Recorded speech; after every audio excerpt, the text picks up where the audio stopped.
Sevgimizi dimeniye yatağa bağlayan çoklu hatirelerimiz var yadda kalan. Unutmak olmur onları bir an.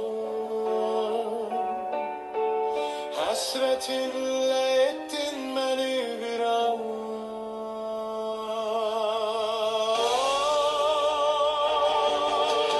Hatireler dolanır başımda. Olmasan da yaşayıram onlarla.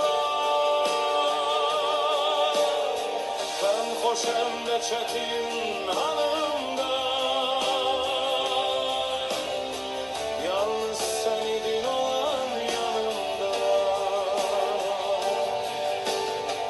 Hicranın edipdir beni zulmetler içinde.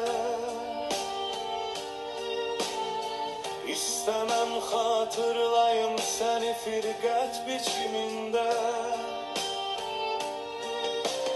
Derdin görünür üzümün her kerçininde. Mecnun'u